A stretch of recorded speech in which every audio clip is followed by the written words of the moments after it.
The angel in Gethsemane. What if I told you that in humanity's darkest hour, when the Son of God faced his greatest trial, he wasn't saved from his suffering, but something far more powerful happened instead?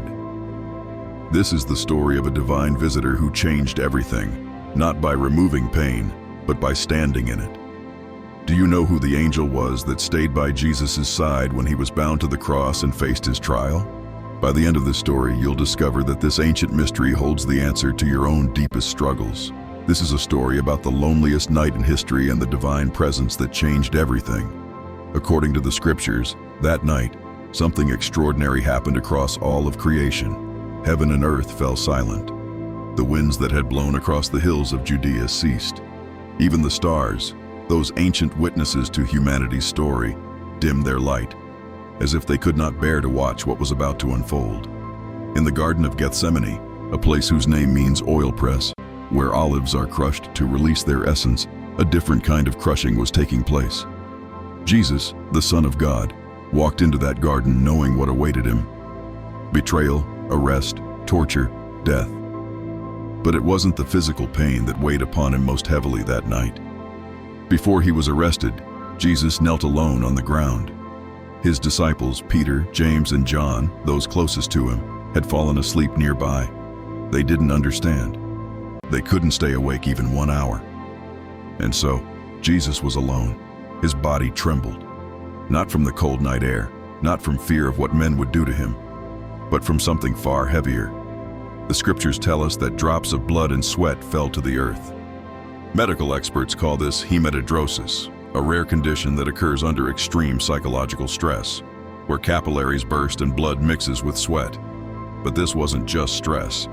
This was the unbearable weight of humanity's sin pressing down upon him. Every lie ever told, every act of violence, every betrayal, every moment of hatred, every broken promise, every life destroyed, all of it, past, present, and future, was crushing down upon his shoulders in that moment. He was experiencing what theologians call the cup of God's wrath, taking upon himself the full weight of humanity's separation from God. Imagine carrying not just your own pain, but the pain of every person who has ever lived or will ever live.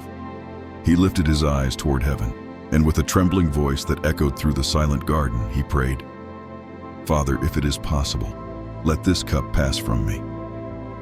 This was not weakness. This was humanity in its purest form. Even Jesus, in his human nature, felt the natural desire to avoid suffering.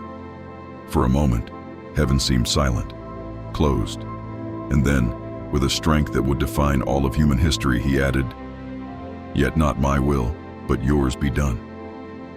In that moment, the entire universe seemed to hold its breath. Angels watched, demons trembled.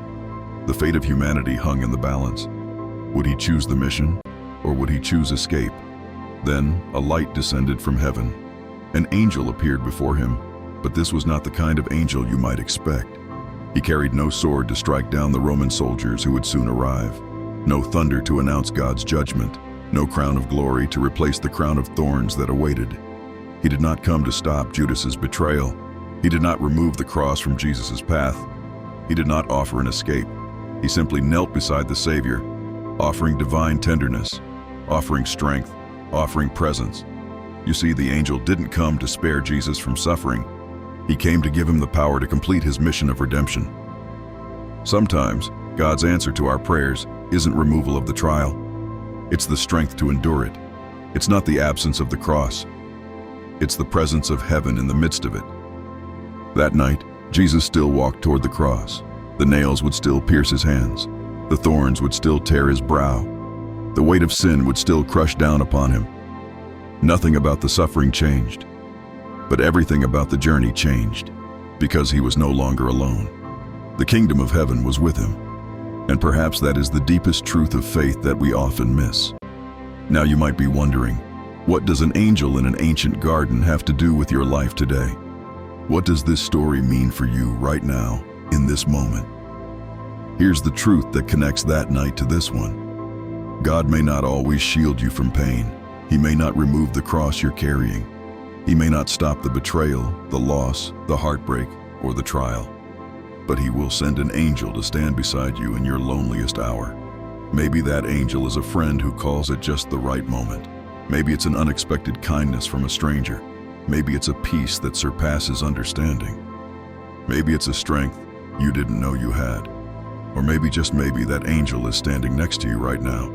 You are not alone. Don't forget to subscribe for more upcoming videos.